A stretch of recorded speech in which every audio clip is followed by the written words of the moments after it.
ಒಂದು ಕಡೆಯಿಂದ ಓದ್ಕೊಂಡು ಬಂದರೆ, ಒಂದು ಮೂಲೆಯಿಂದ ಓದ್ಕೊಂಡು ಬಂದರೆ ಅದು ನಮಗೆ ಸಹಾಯ ಆಗ್ತದೆ.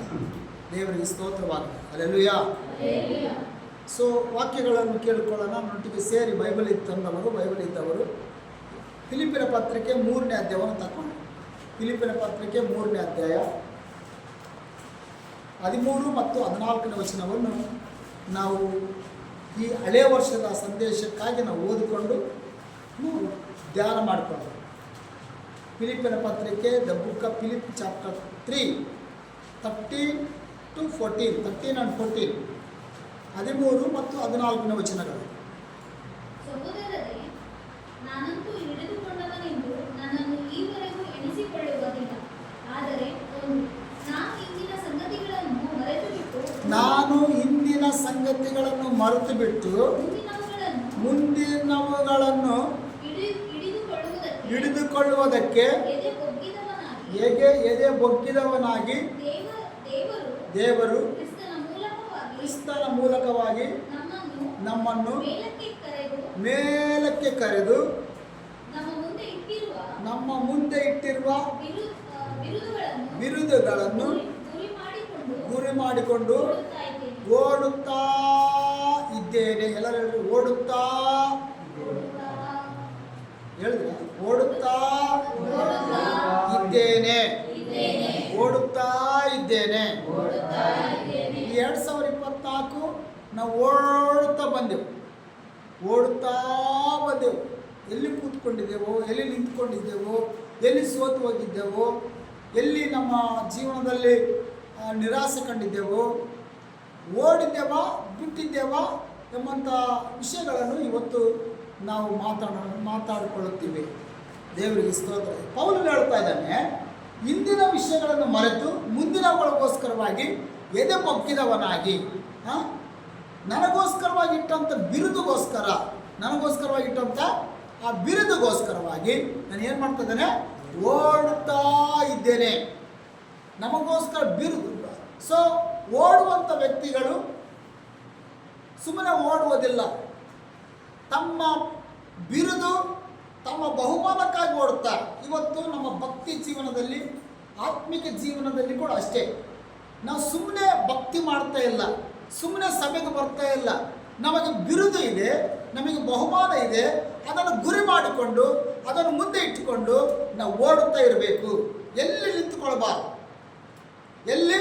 ನಿಂತುಕೊಳ್ಳಬಾರದು. ಒಂದು ಶ್ಲೋಕ ಇದೆ, ಒಂದು ಶ್ಲೋಕ ಅಂದರೆ ಒಂದು ಮಾತಿದೆ, less the past it will poison. ನಿಧಾನವಾಗಿ ಹೋಗ್ತಾ ಇದ್ದರೆ ಅದು ಪಾಯ್ಸನ್ ಆಗ್ತದಂತೆ. ಹಲೋ, ನಿಧಾನವಾಗಿ ಹೋಗ್ತಾ ಇದ್ದರೆ ಪಾಯ್ಸನ್ ಆಗ್ತದೆ, ಅಂದರೆ ಅದು ವಿಷ ಆಗ್ತದಂತೆ. ಸೊ ಇವತ್ತು ನಮ್ಮ ಓಟ ನಿಧಾನ ಇದೆಯಾ? ಜಾಸ್ತಿ ಓಡ್ತಾ ಇದ್ದೇವಾ?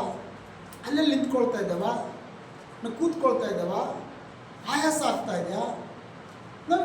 ಏನಾಗಿದೆ 2024ನೇ ವರ್ಷದಲ್ಲಿ? ನಾವು ಓಡಿದ್ದೇವಾ, ಮುಗಿಸಿದ್ದೇವಾ, ಅಥವಾ ಸ್ಲೋ ಓಡಿದ್ದೇವಾ? ಸ್ಲೋ ರನ್ನಿಂಗ್ ಮಾಡ್ತಾ ಇದ್ದರೆ ಇಟ್ ವಿಲ್ ಬಿಕಮ್ ಪಾಯ್ಸನ್. ನಮಗೆ ಪಾಯ್ಸನ್ ಆಗ್ತದೆ, ಅಥವಾ ನಮಗೆ ಒಂದು ವಿಷ, ಅದು ವಿಷವಾಗಿ ಮಾರ್ಪಡ್ತದೆ ಎಂಬುದಾಗಿ ನಾವು ತಿಳ್ಕೊಳ್ಬೇಕು. ಸೊ 4 ವಿಷಯಗಳನ್ನು ಹೇಳುತ್ತೇನೆ. 1, run without looking back. Run without looking back. 2ನೇದಾಗಿ ರನ್ ವಿತೌಟ್ ಬರ್ಡನ್. 2ನೇದಾಗಿ. 3ನೇದಾಗಿ don't mind in bad things. 3ನೇದಾಗಿ. 4ನೇದಾಗಿ ರನ್ ವಿತ್ ಫೇತ್. ಈ 4 ವಿಷಯಗಳನ್ನು ಸ್ವಲ್ಪ ನಿಮಿಷಗಳ ಒಳಗೆ ಹೇಳಿ ನಾವು ಮುಗಿಸ್ತೇವೆ. ಅದರ ನಂತರ ಹೊಸ ವರ್ಷಕ್ಕೆ ನಾವೆಲ್ಲರೂ ಕೂಡ ನಾವು ರನ್ ಆಗೋಣ. ದೇವರಿಗೆ ಸ್ತೋತ್ರ. ಹಲ್ಲೆಲೂಯಾ. ಮೊದಲದಾಗಿ ಏನು ಹೇಳಿದೆ ನಾನು? Run without looking back.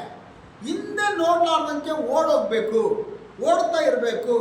ಈಗ 2023 ನಾವು ಅಲ್ಲಿಗೆ ಮುಗಿಸಿದೆವು, ಅಲ್ಲೇ ನಿಂತು ಹೋಗಿಲ್ಲ. 2024 ಎಲ್ಲ ಓಡ್ಕೊಂಡು ಬಂದೆವು, ಭಕ್ತಿ ಮಾಡ್ಕೊಂಡು ಬಂದೆವು, ಪ್ರಾರ್ಥನೆ ಮಾಡ್ಕೊಂಡು ಬಂದೆವು, ಸಭೆಗೆ ಬಂದೆವು, ಆರಾಧನೆ ಮಾಡಿದೆವು, ಈಗ ವಾಕ್ಯ ಓದಿದೆವು. So so we cannot stop. ನಾವು ನಿಂತುಕೊಂಡು ಹೋಗಿಲ್ಲ ಅಥವಾ ನಾವು ಎಲ್ಲೋ ಒಂದು ಕಡೆ ಸೋತು ಹೋಗಿಲ್ಲ. ಸೊ ಮುಂದೆ ನಡ್ಕೊಂಡು ಹೋಗ್ತಾ ಇದ್ದೇವೆ. ಸೊ ನಮ್ಮ ಜೀವನ ಇಷ್ಟಕ್ಕೆ ಸ್ಟಾಪ್ ಅಲ್ಲ, ಅದು ಇನ್ನೂ ಮುಂದೆ ಓಡ್ತಾ ಇರಬೇಕು ಎಂಬುದಾಗಿ ಅರ್ಥ. 2025ನೇ ವರ್ಷ ನಮಗೆ ಒಳ್ಳೆಯ ರಿಸಲ್ಟ್ ಇಡುವಂಥ ವರ್ಷವಾಗಿದೆ. ಹಲ್ಲೆಲೂಯ. ನಿನ್ನ ಓಟಕ್ಕೆ, ನಿನ್ನ ಭಕ್ತಿಗೆ, ನಿನ್ನ ಪ್ರಾರ್ಥನೆಗೆ, ನಿನ್ನ ನೀತಿಗೆ, ನಿನ್ನ ಪರಿಶುದ್ಧತೆಗೆ ಒಳ್ಳೆ ರಿಸಲ್ಟ್ ಕೊಡುವಂಥ, ಒಳ್ಳೆಯ ಬಹುಮಾನ ಕೊಡುವಂಥ ವರ್ಷವಾಗಿದೆ. ಆದ್ದರಿಂದ ಓಡುತ್ತಾ ಇರಬೇಕು, ನಾವು ಓಡುತ್ತಾ ಇರಬೇಕು. ಸೊ ಲೋಕನ ಹೆಂಡತಿ ಹಿಂದೆ ತಿರುಗಿ ನೋಡಿದ ನಿಮಿತ್ತವಾಗಿ ಏನಾದ್ಲಂತ, ಉಪ್ಪಿನ, ನಮಗೆಲ್ಲ ಗೊತ್ತದು, ಉಪ್ಪಿನ ಸ್ತಂಭ ಆದಳು ಅಂತ ನೋಡ್ತಾ ಇದ್ದೇವೆ. ಹಿಂದೆ ತಿರುಗಿ ನೋಡಿದ್ಲು. ದೇವರು ಹೇಳಿದ, ನೀನು ಹಿಂದಕ್ಕೆ ತಿರುಗಿ ನೋಡಬೇಡ, ನಾನು ನಿಮ್ಮನ್ನು ತಪ್ಪಿಸ್ತೇನೆ, ಸೊದೋಮ ಗೊಮೋರ ಪಟ್ಟಣದಿಂದ ನಿಮ್ಮನ್ನು ತಪ್ಪಿಸಿಬಿಡ್ತೇನೆ, ನಿಮ್ಮ ಮುಂದೆ ಹೋಗ್ತಾ ಇರು ಎಂಬುದಾಗಿ ಹೇಳ್ತಾ ಇದ್ರೆ, ಆ ಲೋಟ ಹೆಂಡತಿ ಏನು ಮಾಡ್ಲಂತ ಹಿಂದೆ ತಿರುಗಿ ನೋಡ್ತಾನೆ. ಯಾವ ಕಾರಣಕ್ಕಾಗಿ ಹಿಂದೆ ತಿರುಗಿದ ಗೊತ್ತಿಲ್ಲ. ಹಿಂದೆ ತಿರುಗಿ ನೋಡೋದ್ರ ನಿಮಿತ್ತವಾಗಿ ಸಡನ್ಲಿ ಉಪ್ಪಿನ ಸ್ತಂಭವಾದಳು ಅಂತ ನೋಡ್ತಾ ಇದ್ದೀವಿ. ಸತ್ಯವಾದ ಕ್ಲಿಯರ್ ಆಗಿ ಹೇಳ್ತಾ ಇದೆ, ನೇಗಿಲ ಮೇಲೆ ಕೈ ಇಟ್ಟಿದವರು ಹಿಂದೆ ತಿರುಗಿ ನೋಡುವಂಥ ವ್ಯಕ್ತಿ ದೇವರ ರಾಜ್ಯಕ್ಕೆ ತಕ್ಕವನಲ್ಲ ಅಥವಾ ಸೇರುವವನಲ್ಲ ಅಂತ.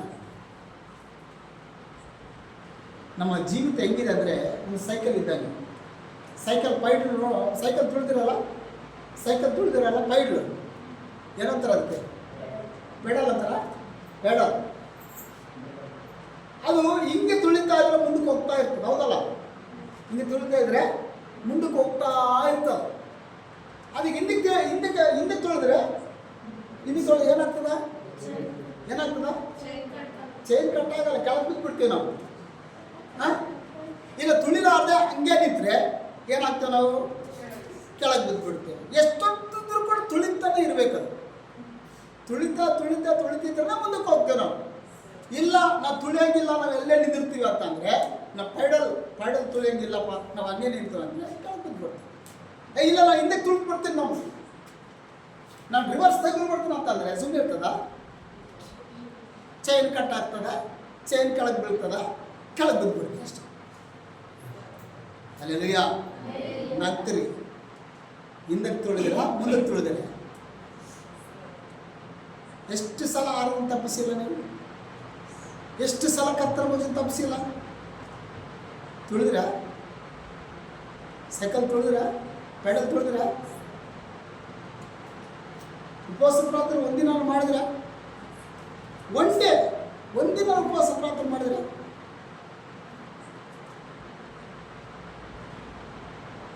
ಹುಷಾರಾಗಿರ್ರಿ. 2025 ವರ್ಷ ಭಾಳ ಹುಷಾರಾಗಿರ್ಬೇಕು.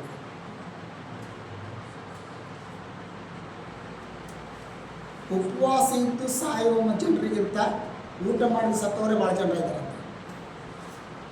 ಉಪವಾಸ ಮಾಡಿ ಸಾಯುವ ಜನರಿಗಿಂತ ಊಟ ಮಾಡಿ ಸತ್ತವರೇ ಭಾಳ ಜನ ಇದ್ದಾರೆ. ಉಪವಾಸ ಮಾಡಿದ್ರೆ ಸಾಹಿತ್ಯ ಕಣ್ತಿರುತ್ತದ, ಮಬ್ಬು ಬರ್ತದ, ಹೊಟ್ಟೆ ಬೇನಾಗ್ತದ, ಸೋತು ಬಿಡ್ತೀವಿ, ಚಕ್ರ ಬರ್ತದ.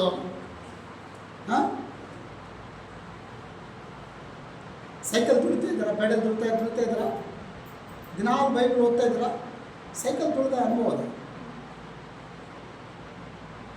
ಹಿಂದಕ್ಕೆ ತಿರುಗಿ ನೋಡಿದ್ರೆ ನಾವು ಬೀಳೋದಂತ ಗ್ಯಾರಂಟಿ. ಅಥವಾ ಕರ್ತನ ಪದವಿಯನ್ನು ಅಥವಾ ಕರ್ತನ ಆ ಒಂದು ಬಿರುದನ್ನು, ಬಹುಮಾನ ಹೊಂದಿಕೊಳ್ಳೋದು ಭಾಳ ಕಷ್ಟ ಆಗ್ತದೆ. ಅದರಿಂದ ರನ್ ವಿತೌಟ್ ಲುಕಿಂಗ್ ಬ್ಯಾಕ್. ಓಡ್ತಾ ಇರು, ಹಿಂದೆ ನೋಡೋಕ್ಕೆ ಚಾನ್ಸ್ ಕೊಡೋಕೆ ಹೋಗಬೇಡ. ಹಿಂದೆ ತಿರುಗಿ ನೋಡಿದೆ ನಿನ್ನ ವಿಶ್ವಾಸ ಕಳ್ಕೊಳ್ತು. ಅವ್ರು ಹಿಂಗಿದ್ದಾರೆ, ಇವ್ರು ಹಿಂಗಿದ್ದಾರೆ, ಹಂಗಿದ್ದಾರೆ, ಹಿಂಗಿದ್ದಾರೆ ಜನರು ನೋಡ್ತಾ ಇದ್ರೆ ಖಂಡಿತವಾಗಿ ನಮ್ಮ ನಂಬಿಕೆಯಲ್ಲಿ ಬಿದ್ದೋಗ್ಬಿಡ್ತೇವೆ, ಪರಿಶುದ್ಧತೆಯಲ್ಲಿ ಬಿದ್ದೋಗ್ಬಿಡ್ತೇವೆ, ಪ್ರಾರ್ಥನೆಯಲ್ಲಿ ಬಿದ್ದೋಗ್ಬಿಡ್ತೇವೆ. PT ಉಷಾ ಗೊತ್ತಲ್ಲ ನಿಮಗೆ? PT ಉಷಾ ನೋಡಿದ್ರೆ? PT ಉಷಾ ಹೆಸರು ಕೇಳಿದ್ರ? PT Usha C is very fast running, ಭಾಳ ಫಾಸ್ಟ್ರು. ಕಣ್ಣು ರೆಪ್ಪೆ ಮುಡಿಸೋಳಗಾಗಿ ಎಷ್ಟೋ ಕಿಲೋಮೀಟ್ರ್ ಓಡೋಗ್ತಾಳೆ. ಬಿರುದು ಎಷ್ಟೋ ಪದವಿಗಳನ್ನು, ಎಷ್ಟೋ ಒಂದು ಮೆಡಲ್ಗಳನ್ನು ಹೊಂದಿಕೊಂಡಂಥ ಒಬ್ಬ ಸ್ತ್ರೀ, ಒಬ್ಬ ಲೇಡಿ. ಆ ಲೇಡಿಗೆ ಹೆಂಗನ್ನು ಮಾಡಿ ಅದನ್ನು ಸೋಲಿಸ್ಬೇಕೆಂಬುದಾಗಿ ಹೇಳಿ ದೇಶದ ಜನರು ಕೆಲವು ದೇಶದ ಜನರು ಏನು ಮಾಡ್ರಂತ ಬಂಗಾರ ಅಂದರೆ ಆಕೆಗೆ ಏನಾದರೂ ಇಷ್ಟ ತಿಳ್ಕೊಂಡು ಆಕೆಗೆ ಏನಾದರೂ ಇಷ್ಟ ಏನನ್ನ ಇಷ್ಟ ಆಕೆಗೆ ತೋರಿಸಿದ್ರೆ ಆಕೆ ಓಡೋದನ್ನು ಮರೆತು ಬಿಡ್ತಾಳೆ. ಓಡೋದನ್ನು ಗಮನ ಹರ್ಸೋಕ್ಕಾಗಲ್ಲ. ಅದಕ್ಕೆ ಏನು ಮಾಡೋಣ, ಆಕೆ ಗೋಲ್ಡ್ ಅಂದರೆ ಭಾಳ ಇಷ್ಟ, ಬಂಗಾರ ಅಂದರೆ ಬಹಳ ಯಾರಿಗಿಷ್ಟ ಇಲ್ಲ ಹೇಳಿ, ಎಲ್ಲರಿಗೂ ಬಂಗಾರ ಇಷ್ಟ. ನಾನಂತೂ ಬಂಗಾರ ನಿಜವಾಗಿ ನಾನು ನೋಡೇ ಇಲ್ಲ. ಅಲ್ಲೆಲುಯ್ಯ ನೋಡೋದೇ ಬೇಡ, ಅಲ್ಲಿ ಪರಲೋಕದಲ್ಲಿ ಎಲ್ಲ ಬಂಗಾರ ನೋಡ್ತಾರೆ. ಅನೇಕ ಜನರು ಕೇಳ್ತಾರೆ, ಪಾಸ್ಟರ್ ಇದೇನು ಬಂಗಾರದೇನ್ರಿ ವಾಚ್? ಬಂಗಾರ ಅಲ್ಲ, ಬಂಗಾರದಲ್ಲ, ಬಂಗಾರ ಇದ್ದಂಗೆ ಕಾಣ್ತದೆ ಅಷ್ಟೇ. ಅಲ್ಲೆಲುಯ್ಯ. ಸೊ ಆಕೆ ಓಡುವಾಗ 100 ಮೀಟ್ರಿಗೆ ಒಂದು ಸ್ಥಳದಲ್ಲಿ ಒಬ್ಬ ವ್ಯಕ್ತಿ ನಿಂತುಕೊಂಡು ಆಗ ಒಂದು ಚೈನು, ಆ ಒಂದು ತಾನು ಓಡುವಂಥ ಓಟ ಆ ಮಾರ್ಗದಲ್ಲಿ ಆ ಲೈನ್ನಲ್ಲಿ ಆ ಚೈನ್ ಹಾಕಿದ್ರು. ಬಗ್ಗಿ ತೆಗೆದುಕೊಳ್ಳುವಷ್ಟರೊಳಗೆ ಹಿಂದೆ ಇರುವಂಥ ಓಟಗಾರ್ತಿ ಮುಂದೆ ಸೋತೋಗ್ಬಿಟ್ಲು. ಇವತ್ತು ನಮ್ಮ ಓಡುವುದಕ್ಕೆ ಪ್ರಾರಂಭ ಮಾಡಿದ್ದೇವೆ, ಒಳ್ಳೆಯದೇ. ನಮ್ಮನ್ನು ಹಿಂದೆ, ನಮ್ಮ ಗಮನ ಹಿಂದಕ್ಕೆ ಹರಿಸುವುದು ಏನು ಫೋನಾ?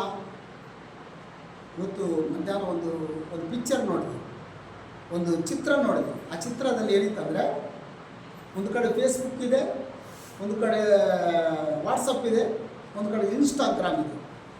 ಆ ಸಮಯವನ್ನು ಹಿಂಗೆ ಹೇಳ್ಕೊಳ್ತದೆ, ಇನ್ನೊಬ್ಬ ವ್ಯಕ್ತಿ ಆ ಸಮಯವನ್ನು ಹಿಂಗೆ ಹೇಳ್ಕೊಳ್ತಾರೆ.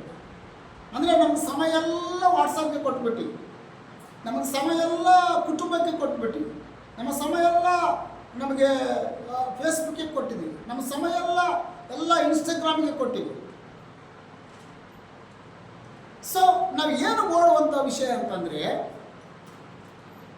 ಏನೇ ಆಗಲಿ ಟೈಮ್ ಮೇಂಟೈನ್ ಮಾಡೋದು, ಪ್ರಾರ್ಥನೆ ಮಾಡೋದು, ಸಭೆ ಪ್ರಾರ್ಥನೆ ಮಾಡೋದು, ಉಪವಾಸ ಪ್ರಾರ್ಥನೆ ಮಾಡೋದು, ಉಪವಾಸ ಪ್ರಾರ್ಥನೆಗೆ ಬರೋದು, ಕುಟುಂಬ ಪ್ರಾರ್ಥನೆ ಮಾಡಿಕೊಳ್ಳೋದು, ಕರ್ತನ ಭೋಜನ ಕೈ ಹಾಕೋದು, ಇದೆಲ್ಲ ಕೂಡ ಓಡುವಂಥ ಅನುಭವ. ಹಿಂದಕ್ಕೆ ನೋಡಕ್ಕೆ ಹೋಗ್ಬೇಕು. ಹಿಂದಕ್ಕೆ ನೋಡಿದ್ರೆ ಸೈಕಲ್ಲು ಪೈಡಲ್ಲಿ ನಿಂತ್ಕೊಂಡಂಗೆ, ಇಲ್ಲ ಹಿಂದಕ್ಕೆ ತುಳಿತೆ ಅಂತ ಅರ್ಥ. ದೇವರಿಗೆ ಸ್ತೋತ್ರ. Alleluia, alleluia. ಎರಡನೇದಾಗಿ ನಾನು ಹೇಳ್ತೇನೆ, ಎರಡನೇದಾಗಿ run without burden. Run without burden ಅಂದರೆ ಭಾರಗಳಿಟ್ಟುಕೊಂಡ್ರೆ, ಈಗ ಅಕಸ್ಮಾತ್ತಾಗಿ ಒಂದು 20 kg ಮೂಟೆ ಹೊತ್ಕೊಂಡು ಓಡ್ತಾ ಇದ್ರೆ ಓಡೋಕ್ಕಾಗುತ್ತಾ? ಒಂದು 50 kg ಮೂಟೆ ಹಿಂದೆ ಸಿಗಾಕ್ಕೊಂಡು ಓಡೋಕ್ಕಾಗುತ್ತಾ?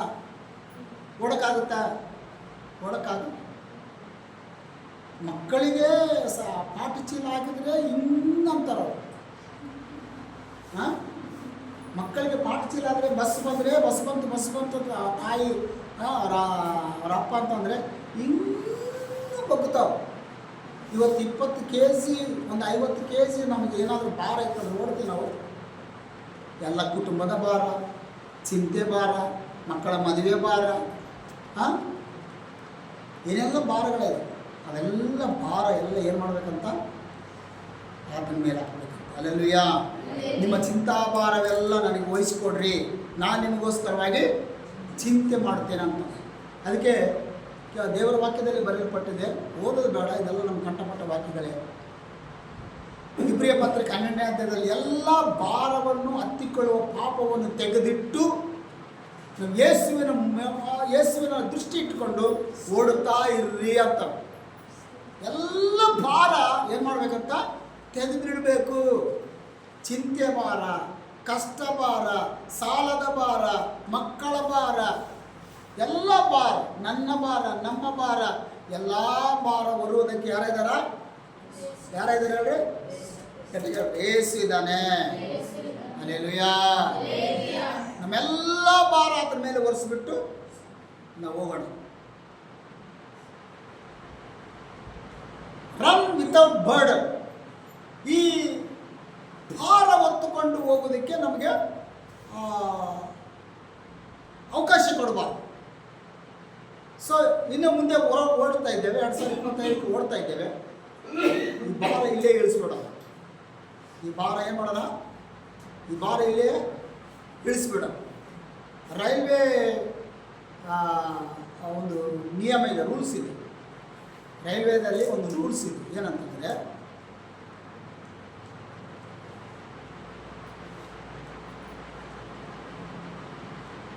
Less luggage more comfort.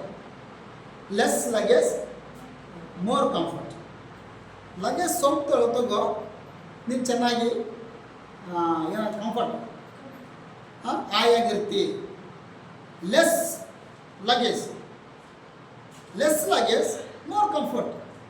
ಸಣ್ಣ ಸ್ವಲ್ಪನೇ ತಗೋ. ಜಗ್ಗಿ ತಗೊಂಡ್ರೆ ನಾವು ಓಡೋಕ್ಕಾಗಲ್ಲ. ಜಗ್ಗಿ ತಗೊಂಡ್ರೆ ನಮಗೆ ಭಾರ ಹೆಚ್ಚಾಗ್ತದೆ. ಪ್ರಿಯಾ ದೇವರ ಮಕ್ಕಳೇ, ಈ ಒಂದು ಹೊಸ ವರ್ಷಕ್ಕೆ ಹೋಗೋದಕ್ಕೆ ಮುಂಚಿತವಾಗಿ ನಾವುಗಳು ಈ ಭಾರ ಇಳಿಸೋಣ. ನಿನಗೆ ಮುಂದಕ್ಕೆ ಯೇಸುವಿನ ಸಂಗಡ ಹೋಗೋಣ. ಸೊ ಪ್ರಾರ್ಥನೆ ಕುಂತಾಗ ಒಂದೇ ಒಂದು ನನಗೆ ಐಡಿಯಾ ಬಂದಿತ್ತು, ಏನಂದರೆ ದೇವರೇ, ನಾವು 2025ಕ್ಕೆ ಬರೋಕ್ಕಾಗಲ್ಲ, ನೀನು ಮುಂದೆ ಹೋಗು, ನಮ್ಮನ್ನು ಹಿಂದೆ ಕರ್ಕೊಂಡು ಹೋಗು. ಅಲ್ಲರಿಯ, ನೀನು ಮುಂದೆ ಹೋಗು, ನಾವು ಹಿಂದೆ ಬರ್ತೇವೆ, ನಮ್ಮನ್ನು ಕರ್ಕೊಂಡು ಹೋಗು. ಆತನ ಹಿಂದೆ ನಾವಿದ್ದರೆ ಸೇಫ್ಟ್ ಆಗಿರ್ತೀವಿ. ಇಲ್ಲ ನಾನು ಮುಂದೆ ಹೋಗ್ತಾರಪ್ಪ, ನೀನು ಹಿಂದೆ ಬಾ ಅಂತಂದರೆ ನಾವು ಸೇಫ್ಟಿ ಆಗಲಿಕ್ಕೆ ಸಾಧ್ಯ ಇಲ್ಲ. ಅದಕ್ಕೆ ನಾವು ನಮ್ಮೆಲ್ಲ ಭಾರವನ್ನು ಹತ್ತಿಕೊಳ್ಳುವ, ಪಾಪವನ್ನು ಹತ್ತಿಕೊಳ್ಳುವ ಚಿಂತೆಯನ್ನು, ಸಾಲ ಭಾರವನ್ನು, ಕುಟುಂಬದ ಭಾರವನ್ನು, ಮಕ್ಕಳ ಭಾರವನ್ನು, ವಿದ್ಯೆ ಭಾರವನ್ನು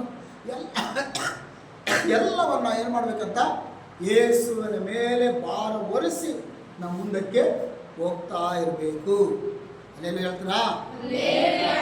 ಮೂರನೇದು ಏನಂತ ಹೇಳಿದ್ರೆ ನಾನು, don't mind in bad things. ಕಹಿಯಾದ ಸಂಗತಿಗಳು ಈ ವರ್ಷದಲ್ಲಿ 2024ನೇ ವರ್ಷದಲ್ಲಿ ಕಹಿಯಾದ ಸಂಗತಿಗಳು ಇರ್ತಾವೆ. ಬೈದಿದ್ದು, ಏನನ್ನ ಅಂದಿದ್ದು, ಅವೆಲ್ಲ ಏನು ಮಾಡಬೇಕಂತ, ಎಲ್ಲ ಮರ್ತು ಬಿಡಬೇಕಂತ, ಎಲ್ಲ ಮರೆಯಬೇಕು. ಎಲ್ಲ ಕೂಡ ಮರ್ತು ಬಿಡಬೇಕು, ಇಲ್ಲೇ ಬಿಟ್ಬಿಡ್ಬೇಕು.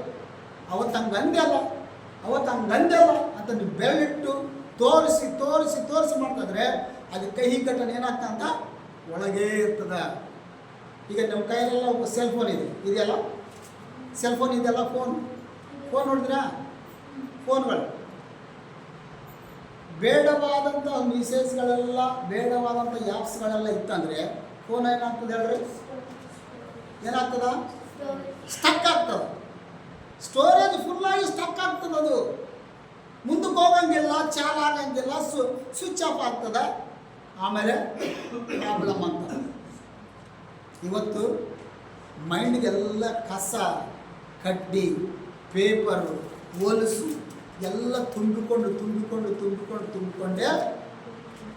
ನಮ್ಮ ಮನುಷ್ಯರಿಗೆ ಅನಾರೋಗ್ಯ ಆಗ್ತದೆ, ಚಿಂತೆ. ಅವ್ರು ಹಿಂಗಂದ್ರು, ನಮ್ಮವ್ರು ಹಿಂಗಂದ್ರು, ನಮ್ಮ ಅಣ್ಣ ಹಿಂಗಂದ, ನಮ್ಮ ತಮ್ಮ ಹಿಂಗಂದ, ನಮ್ಮ ಅಕ್ಕ ಹಿಂಗಂದ್ರು, ನನ್ನ ಗಂಡ ಹಿಂಗಂದ, ನನ್ನ ಮಕ್ಕಳು ಹಿಂಗಂದ್ರು, ನನ್ನ ಹೆಂಡತಿ ಹಿಂಗಂದ್ರು. ಅದೆಲ್ಲ ಏನು ಮಾಡಬೇಕಂತ ಇವಾಗ ಡೆಲೆಟ್ ಮಾಡಬೇಕು. ಪ್ರತಿ ಮೊಬೈಲಲ್ಲಿ ಡೆಲೆಟ್ ಆಪ್ಷನ್ಸ್ ಇರ್ತದಾ ಇಲ್ಲ? ಡೆಲೆಟ್ ಆಪ್ಷನ್ಸ್ ಇರ್ತದೆ. ಡೆಲೆಟ್ ಆಪ್ಷನ್ಸ್ ಯಾಕೆ ಇರ್ತದೆ ಗೊತ್ತಾ?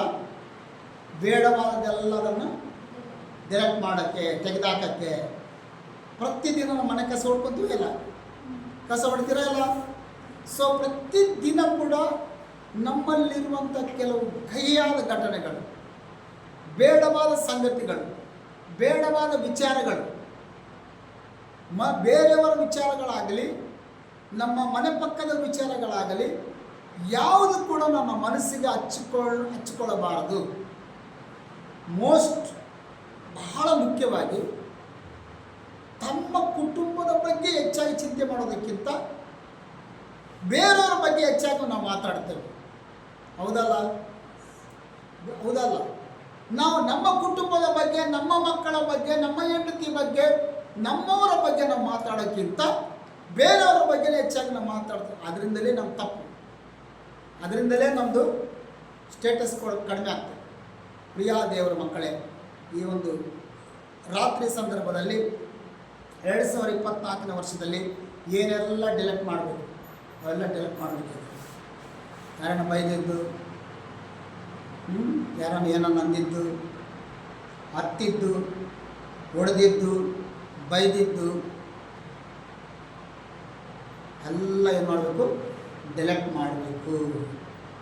ಮಾಡ್ತೀರಾ ಈ ರಾತ್ರಿ? ಮಾಡಿದ್ರೆ ಮೊಬೈಲ್ ಸ್ವಿಚ್ ಆಫ್ ಆಗಂಗಿಲ್ಲ. ಮಾಡಿದ್ರೆ ನಮ್ಮ ಮೈಂಡು ಸ್ವಿಚ್ ಆಫ್ ಆಗಲ್ಲ. ನಾವು ಆರೋಗ್ಯವಾಗಿರ್ತೀವಿ. 2025 ಕೂಡ ಕಳೆ ಹೊಸ ಫೋನ್ ಇದ್ದಾಗ ಅಲ್ಲಯ್ಯ. ಅದಕ್ಕೆ ಫೋನಲ್ಲಿ ಅವಾಗ ಅದೇನಂತಾರಲ್ಲ, ರಿಬೂಟ್ ಮಾಡ್ಕೋಬೇಕಂತ. ಏನು ಮಾಡ್ಕೋಬೇಕು?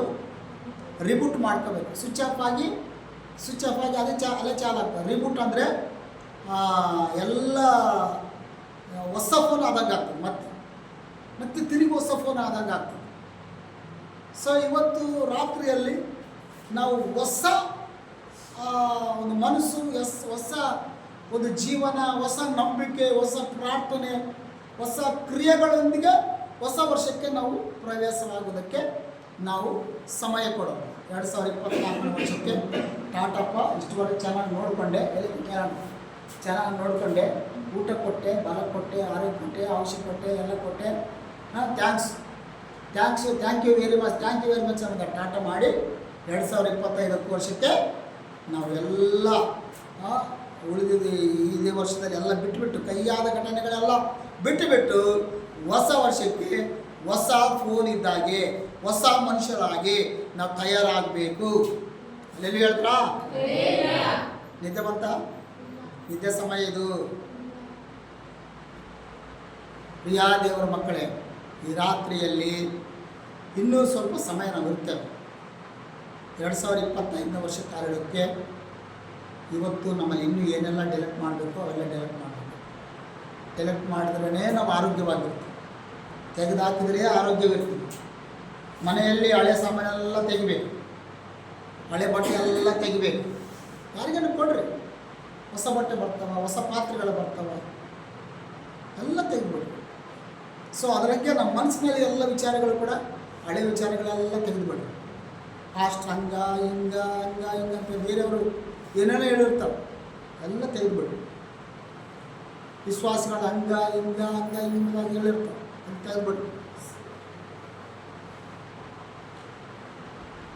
ಎಲ್ಲ ತೆಗೆದುಬಿಟ್ರೆ ಹೊಸ ಮನುಷ್ಯರು. ಅದಕ್ಕೆ ಪೌಲರು ಹೇಳ್ತಾರೆ, ರೋಮಪತ್ರಿಕೆ ಒಂದು ವಚನ ಓದೋದಕ್ಕೆ ಕೊಡ್ತೇನೆ, ಒಂದು ಮಾತು ಕೊಡ್ತೇನೆ. ರೋಮಪತ್ರಿಕೆಯಲ್ಲಿ 12ನೇ ಅಧ್ಯಾಯ 2ನೇ ವಚನದಲ್ಲಿ ಈ ರೀತಿ, ಹೊಸ ಮನಸ್ಸನ್ನು, ನೂತನ ಮನಸ್ಸನ್ನು ಧರಿಸಿಕೊಳ್ಳಿರಿ, ಪರಲೋಕದ ಸ್ವಭಾವವುಳ್ಳವರಾಗಿರ್ರಿ ಅಂತ 2ನೇ ವಚನ. 12ನೇ ವಚನ. ಇಹಲೋಕದ ನಡವಳಿಕೆಯಿಂದ ಅನುಸರಿಸದೆ ನೂತನ ಮನಸ್ಸನ್ನು. ಯಾವ ಮನಸ್ಸು ಹೇಳಿದೆ? ಯಾವ ಮನಸ್ಸು? ನಾನೇನು ಹೇಳಿದೆ? ಹೊಸ ಫೋನ್ ಇದ್ದಾಗೆ ಹೊಸ ಸ್ವಭಾವ, ನೂತನ ಮನಸ್ಸನ್ನು ಹೊಂದಿದವರಾಗಿ ಪರಲೋಕ ಭಾವದವರಾಗಿ ರೂಪಾಂತರವಾಗಿರ್ರಿ ಅಂತ. ಇನ್ನು ಹೇಳ್ಬೇಕಂದ್ರೆ ರೂಪಾಂತರ ಆಗ್ರಿ, ಟ್ರಾನ್ಸ್ಫಾರ್ಮೇಷನ್ ಆಗ್ರಿ. ಒಂದು ಹೊಸ ಅಧ್ಯಾಯ ಪ್ರಾರಂಭ ಮಾಡಿರಿ, ಒಂದು ನಂಬಿಕೆ ಕ್ರಿಯೇಟ್ ಮಾಡ್ಕೊಳ್ರಿ, ಹೊಸ ಒಂದು ಜೀವನ ಪ್ರಾರಂಭ ಮಾಡಿರಿ. ಹಳೆದೆಲ್ಲ ಬಿಟ್ಬಿಡ್ರಿ, ಹಳೆ ಕಾರೆಲ್ಲ ಬಿಟ್ಬಿಡ್ರಿ, ಹಳೆ ಮನಸ್ಸೆಲ್ಲ ಬಿಟ್ಬಿಡ್ರಿ. ಬೈದಿದ್ದು, ಅದು ಅವ್ರು ಅಂದಿದ್ದು, ಇವ್ರು ಅಂದಿದ್ದು, ಈಗ ಏನೇನೋ ಮಾತಾಡಿದ್ದು ಎಲ್ಲ ಕೂಡ ಮರೆತು ಬಿಡ್ರಿ. ಹೊಸ ಸ್ವಭಾವ, ಹೊಸ ಮನಸ್ಸುಳ್ಳವರಾಗಿ ನಾವು ಹೊಸ ವರ್ಷಕ್ಕೆ ನಾವು ಕಾಲಿಡಬೇಕು. ಅಲ್ಲೆಲ್ಲುಯ್ಯ ಹೇಳ್ತೀರಾ? ಅಲ್ಲೆಲ್ಲುಯ್ಯ. ಪ್ರಿಯಾ ದೇವರ ಮಕ್ಕಳೇ, ಹಳೇ ವರ್ಷದ ಸಂಗತಿಗಳೆಲ್ಲ ಬಿಟ್ಬಿಡು. ಅದಕ್ಕೆ ಅಂತಾನೆ ಪೌಲನು ಹಳೆದನ್ನೆಲ್ಲ ಮರೆತು ಬಿಟ್ಟು ಹೊಸದಾಗಿ ಹಿಡ್ಕೊಳ್ಳೋದಕ್ಕೋಸ್ಕರವಾಗಿ ಎದೆ ಬಗ್ಗಿದವನಾಗಿ ನಾನೇನು ಮಾಡ್ತಾ ಇದ್ದೇನೆ? ನಾನು ನನ್ನ ಬಿರುದನ್ನು ಹಿಡ್ಕೊಳ್ಳೋಸ್ಕರ ಓಡ್ತಾ ಇದ್ದೇನೆ. ಎಲ್ಲಿ ನಿಂತುಕೊಳ್ಳೋದಿಲ್ಲ. ನಾನು ಪ್ರಾರ್ಥನೆ ಇದೆ, ಹೋಗ್ಬೇಕು. ಭಾನುವಾರ ಆದಿವಾರ ಚರ್ಚ್ ಇದೆ, ಹೋಗ್ಬೇಕು. ಶುಕ್ರವಾರ ಉಪವಾಸ ಪ್ರಾರ್ಥನೆ ಇದೆ, ಹೋಗ್ಬೇಕು. ಬೈಬಲ್ ಓದಬೇಕು, ಕುಟುಂಬ ಪ್ರಾರ್ಥನೆ ಮಾಡಬೇಕು. ಅಲ್ಲಿ ಪ್ರಾರ್ಥನೆ, ಅವ್ರ ಮನೆಯಲ್ಲಿ ಪ್ರಾರ್ಥನೆ ಇಟ್ಟಿದ್ದಾರೆ, ಹೋಗ್ಬೇಕು. ಎಲ್ಲಿಯ ಯಾರಿಗೆ ಆರಾಮಿಲ್ಲ ಅವ್ರ ಹತ್ರ ಹೋಗಿ ಪ್ರಾರ್ಥನೆ ಮಾಡಬೇಕು. ದೇವರಿಗೆ ಸ್ತೋತ್ರವಾಗಲಿ. ಅಲ್ಲೆಲ್ಲುಯ್ಯ. ಪ್ರಿಯ ದೇವರ ಮಕ್ಕಳೇ, ಓಡುತ್ತಾ ಇರೋಣ. ನಮ್ಮ ಓಟ ಸ್ಟಾಪ್ ಮಾಡಬೇಡ, ನಮ್ಮ ರನ್ ಸ್ಟಾಪ್ ಮಾಡಬೇಡ, ನಿಲ್ಲಿಸಕ್ಕೆ ಹೋಗಬೇಡ. ಇಲ್ಲಿ ಕೂಡ ಸೇವೆ ನಡೀತಾ ಇರಲಿ, ಸೇವೆ ನಡೀತಾ ಇರಲಿ, ಪ್ರಾರ್ಥನೆ ನಡೀತಾ ಇರಲಿ, ನಂಬಿಕೆ ಬೆಳೀತಾ ಇರಲಿ. ಹೊಸ ಮಕ್ಕಳನ್ನು ದೇವರ ಸನ್ನಿಧಾನಕ್ಕೆ ನಡೆಸ್ಕೊಂಡು ಬರ್ತಾ ಇರಲಿ. ಪ್ರಾರ್ಥನೆ ಮಾಡಿ, ಹೆಚ್ಚಿನ ಪ್ರಾರ್ಥನೆ ಮಾಡಿ, ಸ್ವಲ್ಪ ಪ್ರಾರ್ಥನೆ ಜಾಸ್ತಿ ಮಾಡಿ, ಸ್ವಲ್ಪ ಕಾಣಿಕೆ ಕೊಡೋದು ಜಾಸ್ತಿ ಮಾಡಿ, ಸ್ವಲ್ಪ ದಶಮ ಕೊಡೋದು ಜಾಸ್ತಿ ಮಾಡಿ, ಸ್ವಲ್ಪ ಜಾಸ್ತಿ ಮಾಡಿರಿ. ಹೊಸ ಹೊಸದಲ್ಲಿ ಹೊಸ ಕಾರ್ಯಗಳನ್ನು ಅನುಭವಿಸೋಣ, ಹೊಸ ಕಾರ್ಯಗಳನ್ನು ನಾವು ನೋಡೋಣ. ನೀವು ಎಕ್ಸ್ಪೀರಿಯನ್ಸನ್ನು ಆಗೋಣ, ಅನುಭವ ಹೊಂದಿಕೊಳ್ಳೋಣ. ದೇವರಿಗೆ ಸ್ತೋತ್ರ. Hallelujah, hallelujah. ಹೊಸ ವರ್ಷಕ್ಕೆ ಅಂತ ಹೊಸ ಬಟ್ಟೆ ಹಾಕಿ, ಹೊಸ ಮನಸ್ಸು ಕೂಡ ಇಟ್ಕೋಬೇಕು. ಹೊಸ ಮನಸ್ಸು, ನೂತನ ಮನಸ್ಸನ್ನು ಧರಿಸಿಕೊಳ್ಳಿರಿ, ಪರಲೋಕದ ಭಾವವುಳ್ಳವರಾಗಿರಿ ಅಂತ. ಅಂದರೆ ಪರಲೋಕದ ಒಂದು ಟ್ರಾನ್ಸ್ಫಾರ್ಮೇಷನ್ ಆಗಿರಿ, ಅಥವಾ ಪರಲೋಕದ ಒಂದು ರೂಪಾಂತರ ಹೊಂದಿಕೊಳ್ಳ್ರಿ ಎಂಬುದಾಗಿ ಅರ್ಥ. ಪ್ರಿಯಾ ದೇವರ ಮಕ್ಕಳೇ, ನಾವು ಲೋಕದಲ್ಲಿದ್ದೇವೆ. ಲೋಕ ಒಂದಲ್ಲ ಒಂದು ನಮ್ಮ ಮೇಲೆ ಅಟ್ಯಾಕ್ ಮಾಡ್ತಾನೆ ಇರ್ತವೆ. ಮಾತುಗಳು, ದೃಷ್ಟಿ, ಹಂಗೆದನ್ನು ಜನರು ಅಂತಾರೆ.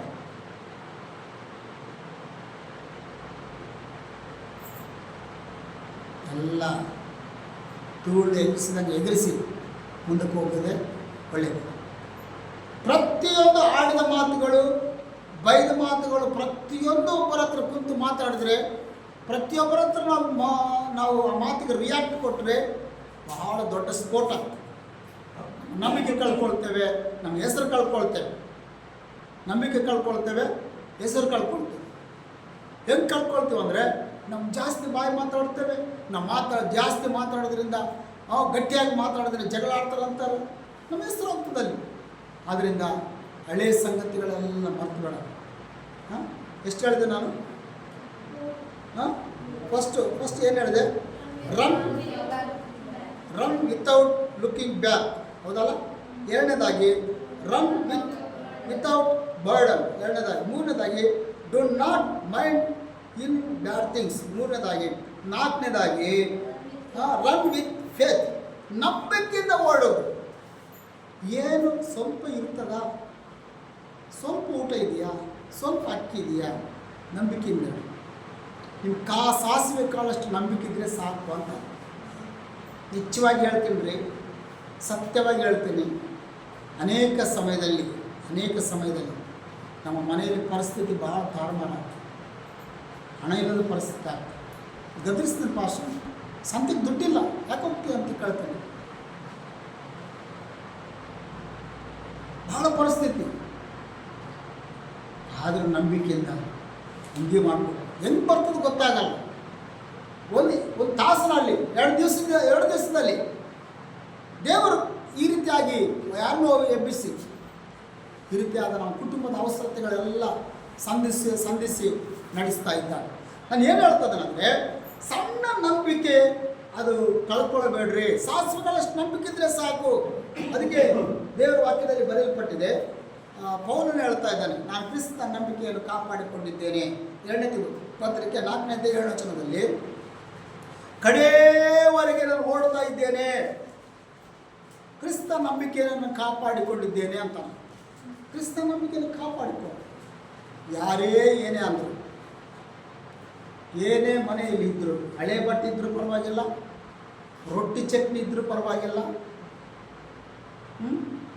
ಹಳೆ ಬಟ್ಟೆ ಇದ್ದರೂ ಪರವಾಗಿಲ್ಲ, ನಂಬಿಕೆಯಲ್ಲಿ ಮುಂದಕ್ಕೆ ಸಾಕು. ಅದು ದೇವರು ಕೊಟ್ಟಾನ. ಬೆಳ್ಳುಳ್ಳಿ ಖಾರ ಚಟ್ನಿ ನಂಗೆ ಭಾಳ ಇಷ್ಟ. ನನಗೆ ಅವಾಗ ಮನೇಲಿ ಕೇಳಿ ಮಾಡಿಸ್ಕೊತೀನಿ. ಪ್ರಿಯಾ ದೇವರ ಮಕ್ಕಳೇ, ನಂಬಿಕೆ ನಾನು ಮರ್ತಿಲ್ಲ. ನಮ್ಮ ಮೊದಲೇ ಸೇವೆಗೆ ಬಂದಂಥ ದಿನಮಾನಗಳಲ್ಲಿ ಅದು ಕೂಡ ಸಿಗ್ತಿದ್ದಿಲ್ಲ. ದೇವರಿಗೆ ಸ್ತೋತ್ರ ಎಂಬುದಾಗಿ ಹೇಳಿ ನನ್ನ ನಂಬಿಕೆಯನ್ನು ಕಾಪಾಡಿಕೊಂಡು ಮುಂದೆ ಹೋಗ್ತಾ ಇದ್ದೆ. ಈ ಒಂದು ರಾತ್ರಿ ಸಂದರ್ಭದಲ್ಲಿ ನನ್ನ ಪ್ರಿಯಾ ದೇವರ ಮಕ್ಕಳೇ, ನಾವುಗಳು ಎಲ್ಲ ಕೂಡ ನಾವು ಸರಿಯಾದ ರೀತಿ ಸೆಟ್ರೇಟ್ ಮಾಡಿಕೊಂಡು, ಸಣ್ಣ ಗುಂಪಾಗಿರ್ಬೋದು ಸಭೆ, ನಮ್ಮಲ್ಲಿ ಎಜುಕೇಟೆಡ್ ಭಾಳ ಜನ ಇಲ್ಲ. ಎಲ್ಲರೂ ಕೂಡ ವಿದ್ಯಾವಂತರಲ್ಲ, ಎಲ್ಲರೂ ಕೂಡ ತಿಳಿದವರೂ ಅಲ್ಲ, ಎಲ್ಲರೂ ಕೂಡ ಪ್ರಾರ್ಥನಾ ಪರರೂ ಅಲ್ಲ. ಆದರೆ ಯಥಾರ್ಥವಂತರಿದ್ದಾರೆ, ಭಕ್ತಿವಂತರಿದ್ದಾರೆ, ಪ್ರಾರ್ಥನವೀರರಿದ್ದಾರೆ, ಕೊಡುವವರಿದ್ದಾರೆ. ದೇವರು ನಿನ್ನನ್ನು ಕೂಡ ಕೊಡುವಂತೆ ಮಾಡಿ. ಆದ್ದರಿಂದ ನಂಬಿಕೆ ಕಾಪಾಡಿಕೊಂಡು ಮುಂದಕ್ಕೆ ಹೋಗೋಣ. ನಾವು ₹1 ಇರ್ತದೋ, ₹10 ಇರ್ತದೋ, ಅದು ₹100 ಇರ್ತದೋ, ಕೊಡುವಂಥ ದಶಭಾಗ ನಂಬಿಕೆಯಿಂದ ಕೊಡಿ. ಕೊಡುವಂಥ ಕಾಣಿಕೆಗಳ ನಂಬಿಕೆಯಿಂದ ಕೊಡಿ. ನಂಬಿಕೆ ಮೇಲೆ ಬಹಳ ಭರವಸೆ ಇಟ್ಟುಕೊಂಡಂಥ ವ್ಯಕ್ತಿಗಳನ್ನು ದೇವರು ಖಂಡಿತವಾಗಿ ಮೇಲೆ ಕೆತ್ತಾರೆ. ಅಲ್ಲೆಲ್ಲೂಯಾ. ನಾವು ಇಲ್ಲಿ ಕುಂತು ಆರಾಧನೆ ಮಾಡುವಂಥ ಈ ಆಲಯ ಮೇಲೆ ಕಟ್ಟೋದಕ್ಕೆ ಮುಂಚಿತವಾಗಿ ನನ್ನಲ್ಲಿ ₹500 ಇತ್ತು. ಪಾಸ್ಟ್ನ ಕರೆಸ್ಬೇಕು. ಅವತ್ತು ಪ್ರಾರ್ಥನೆ ಮಾಡಿ ಸ್ಟಾರ್ಟ್ ಮಾಡೋಕ್ಕೆ ಮೇಷನ್ ಕರೆಸ್ಬೇಕಾಗಿತ್ತು ಮತ್ತು ಕಾಂಟ್ರಾಕ್ಟರು ಅದು ಕೆಲಸ ಮಾಡುವಂಥ ವ್ಯಕ್ತಿಯನ್ನು ಕರೆಸ್ಬೇಕಾಗಿತ್ತು. ಎಲ್ಲ ಮಾರ್ಕ್ ಮಾಡಿದರು, ಪ್ರಾರ್ಥನೆ ಮಾಡಿದರು. ₹500 ಕಾಣಿಕೆ ಯಾರು ಕೊಡಬೇಕು? ಈಗ ಪಾಸ್ಟ್ಗೆ ಕಾಣಿಕೆ ಕೊಡಬೇಕಾ? ಈಗ ಮೇಷನ್ ಅವನು ಎಲ್ಲ ಗೆರೆ ಹಾಕಿ ಹೋದಂಥ ಆ ವ್ಯಕ್ತಿ ಕೊಡಬೇಕಾ? ಪರಿಸ್ಥಿತಿ ಭಾಳ ಕಠಿಣವಾಗಿತ್ತು. ಸೊ ದೇವರು ಮೇಂಟೈನ್ ಮಾಡ್ಕೊಂಡು ಬಂದು ಸಭೆ ಕಟ್ಟಲಿಕ್ಕೆ ದೇವರು ಕೃಪೆ ಕೊಟ್ಟ. ದೇವರಿಗೆ ಸ್ತೋತ್ರವಾಗಲಿ. ಅಲ್ಲೆಲೂಯಾ. ಸೊ ಒಪ್ಪಿಸಿಕೊಳ್ಳೋದಕ್ಕಾಗಿ ನಾನು ಹೇಳ್ತಾ ಇಲ್ಲ, ತೋರಿಸ್ಕೊಳ್ಳೋದಕ್ಕಾಗಿ ನಾನು ಹೇಳ್ತಾ ಇಲ್ಲ. ಕೊರತೆ ಬಂತು, ದೇವರು ನೀಗಿಸಿದ. ನಾವು ನಂಬಿಕೆಯನ್ನು ನೋಡ್ತಾರೆ ದೇವರು. ಉದ್ದವಾದ ಪ್ರಾರ್ಥನೆ ನೋಡಲ್ಲ, 10 ಅಧ್ಯಾಯ ಓದಿದಲ್ಲಿ ನೋಡಲ್ಲ, ನಂಬಿಕೆ ನೋಡ್ತಾರೆ. ನಿನ್ನ ನಂಬಿಕೆ ಎಷ್ಟಿದೆ? ನೀನು ಯಾವಾಗ ಚರ್ಚ್ ಪ್ರಾರ್ಥನೆಗೆ ಬರ್ತೀಯ? ಯಾವಾಗ ನೀನು ಮುಂಜಾನೆ ಪ್ರಾರ್ಥನೆಗೆ ಎದ್ದೇಳ್ತೀಯ? ಯಾವಾಗ ಎಷ್ಟು ನೀವು ನಂಬಿಗಸ್ತನಾಗಿದೆಯಾ? ದೇವರು ಅದನ್ನು ನೋಡ್ತಾನೆ. ಅದನ್ನು ನೋಡಿದಾಗ ಖಂಡಿತವಾಗಿ ನಮ್ಮ ನಂಬಿಕೆಗೆ ಪ್ರಶಂಸೆಯನ್ನು ಕೊಟ್ಟು ಹೊಗಳಿ ದೇವರು ಖಂಡಿತವಾಗಿ ಇನ್ನು ಮೇಲಕ್ಕೆ ಬಾ ಎಂಬುದಾಗಿ ಕರೀತಾನೆ. ದೇವರ ಸ್ತೋತ್ರ. ಅಲ್ಲೆಲೂಯಾ. 2025ನೇ ವರ್ಷ ಡಿಫ್ರೆಂಟ್ ಆಗಿರ್ತದೆ, ಭಾಳ ಡಿಫ್ರೆಂಟ್ ಆಗಿರ್ತದೆ. ಇಲ್ಲಿವರೆಗೆ ನೋಡುವ ದಿನಗಳಿಗಿಂತ ಭಾಳ ಡಿಫ್ರೆಂಟ್ ಆಗಿರ್ತದೆ, ಅದ್ಭುತವಾಗಿರ್ತದೆ. ಅದನ್ನು ನಾವು ಅನುಭವಿಸಬೇಕು, ಅದನ್ನು ನಾವು ತಿಳ್ಕೊಳ್ಬೇಕು. ಅದಕ್ಕೆ ನಂಬಿಕೆ ಬಿಡಕ್ಕೆ ಹೋಗಬೇಡ, ಪ್ರಾರ್ಥನೆ ಬಿಡಕ್ಕೆ ಹೋಗಬೇಡ, ಭಕ್ತಿ ಬಿಡಕ್ಕೆ ಹೋಗಬೇಡ, ಸಭೆ ಬಿಡಕ್ಕೆ ಹೋಗಬೇಡ. ಪ್ರತಿ ತಿಂಗಳ ಎವ್ರಿ ಮಂತ್ ಫಸ್ಟ್ ಸಂಡೇ ಕರ್ತನ ಭೋಜನ ತಗೊಳ್ಳಿ, ಅದು ನಿಮ್ಗೆ ಆಶೀರ್ವಾದ. ಪ್ರತಿ ಭಾನುವಾರ ಸಭೆಗೆ ಬರೋದಕ್ಕೆ ಪ್ರಯತ್ನ ಮಾಡಿ, ಅದು ನಿಮ್ಗೆ ಆಶೀರ್ವಾದ. ದೇವರಿಗೆ ಸ್ತೋತ್ರವಾಗಲಿ. ಹಲ್ಲೆಲೂಯಾ. ಆದಷ್ಟು ಮಟ್ಟಿಗೆ ಪ್ರಾರ್ಥನೆ ಮಾಡಿ ತಿಂಗಳಿನ ಒಂದು ದಿನದಲ್ಲಿ ನಿಮ್ಮ ಮನೆಗಳಿಗೆ ಬಂದು ಕಾಲಿಟ್ಟು ಪ್ರಾರ್ಥನೆ ಮಾಡೋದಕ್ಕೆ ನನಗೆ ದೇವರು ಕೃಪೆ ಕೊಡಲಿ ಎಂಬುದಾಗಿ ಪ್ರಾರ್ಥನೆ ಮಾಡಿ. ದೇವರಿಗೆ ಸ್ತೋತ್ರ. ಹಲ್ಲೆಲೂಯಾ. ಎಷ್ಟು ದೂರ ಆದ್ರೇನು, ಎಷ್ಟು ರಾತ್ರಿ ಆದ್ರೇನು ಸೇವೆ ಮಾಡೋಣ. ಕರ್ತನಿಗೋಸ್ಕರವಾಗಿ ದುಡಿಯೋಣ, ಕರ್ತನಿಗೋಸ್ಕರವಾಗಿ ನಿಂತುಕೊಳ್ಳೋಣ, ನಂಬಿಕೆ ಕಾಪಾಡಿಕೊಳ್ಳೋಣ, ನಂಬಿಕೆಯಲ್ಲಿ ಬೆಳೆಯೋಣ, ನಂಬಿಕೆಯಲ್ಲಿ ಐಶ್ವರ್ಯವಂತರಾಗೋಣ. ದೇವರಿಗೆ ಸ್ತೋತ್ರವಾಗಲಿ. ಹಲ್ಲೆಲೂಯಾ. ಅದಕ್ಕೆ ಪೌಲನು ಹೇಳ್ತಾ ಇದ್ದಾನೆ, ನೀವು ನಂಬಿಕೆಯಲ್ಲಿ ಐಶ್ವರ್ಯವಂತರು ಎಂಬುದಾಗಿ ಹೇಳ್ತಾನೆ. ಬಡವರಾಗಿರ್ಬೋದು, ಮನಸ್ಸಲ್ಲಿ ಸರಿ ಇಲ್ಲದೆ ಇರುವಂಥ ವಿಷಯ ಇರ್ಬೋದು, ಅಥವಾ ಸರಿಯಾದ ವ್ಯವಸ್ಥೆ ಇಲ್ಲದೆ ಇರ್ಬೋದು, ಸ್ವಂತ ಮನೆ ಇಲ್ಲದೆ ಇರ್ಬೋದು, ಬಟ್ ನಂಬಿಕೆಯಲ್ಲಿ ನೀವು ಐಶ್ವರ್ಯವಂತರು ಎಂಬುದಾಗಿ ಹೇಳ್ತಾರೆ. ಆ ನಂಬಿಕೆ ನಮ್ಮಲ್ಲಿ ಇರಲಿ ಖಂಡಿತವಾಗಿ. ನೀವು 2025ನೇ ವರ್ಷದಲ್ಲಿ ನಾನು ಕಾರ್ಗಾಗಿ ಪ್ರಾರ್ಥನೆ ಮಾಡ್ತೇನೆ. ಅಂದರೆ ಇವಾಗಲೇ ಪ್ರಾರ್ಥನೆ ಅಲ್ಲ, ಕನಿಷ್ಠ 12-15 ವರ್ಷದಿಂದ ಪ್ರಾರ್ಥನೆ ಮಾಡ್ಕೊಂಡು ಬರ್ತಾ ಇದ್ದೇವೆ. ದೇವ್ರು ಯಾವಾಗ ಕೊಡ್ತಾನೋ ಗೊತ್ತಿಲ್ಲ, ನಂಬಿಕೆಯಿಂದ ಪ್ರಾರ್ಥನೆ ಮಾಡ್ತಾ ಇದ್ದೇವೆ. ದೇವರು ಖಂಡಿತವಾಗಿ ದರ್ಶನ ಕೊಟ್ಟಿದ್ದಾನೆ, ಪ್ರವಾದನೆ ಹೇಳಿದ್ದಾನೆ, ಅದನ್ನು ದೇವರು ಖಂಡಿತವಾಗಿ ನೆರವೇರಿಸ್ತಾನೆ ಎಂಬುದಾಗಿ ನಂಬಿಕೆ ನಮಗಿದೆ. ದೇವರಿಗೆ ಸ್ತೋತ್ರವಾಗಲಿ. ಹಲ್ಲೆಲೂಯಾ. ಹಲ್ಲೆಲೂಯಾ. ಕೈ ನೋಡಿದ್ರೆ ಕಾಸಿಲ್ಲ, ಕೈ ನೋಡಿದ್ರೆ ಅಮೌಂಟ್ ಇಲ್ಲ, ಅದು ದೇವರು ಕೊಡ್ತಾನೆ ಎಂಬುದಾಗಿ ನಂಬಿಕೆ ನಮಗಿದೆ. ಪ್ರಿಯ ದೇವರ ಮಕ್ಕಳೇ, ಈ ರಾತ್ರಿ ಸಂದರ್ಭದಲ್ಲಿ 4 ವಿಷಯಗಳನ್ನು ಹೇಳಿದ್ದೇನೆ. ನಾವು ಹಿಂದಿನವುಗಳನ್ನು ಮರೆತರೆ ನಾವು ಮುಂದಕ್ಕೆ ಹೋಗ್ತೇವೆ. ಅದಕ್ಕೆ ಒಂದು ಒಳ್ಳೆಯ ಹಾಡಿದೆ, ಮುಂದೆ ಹೋಗುವೆವು ನಾನೇ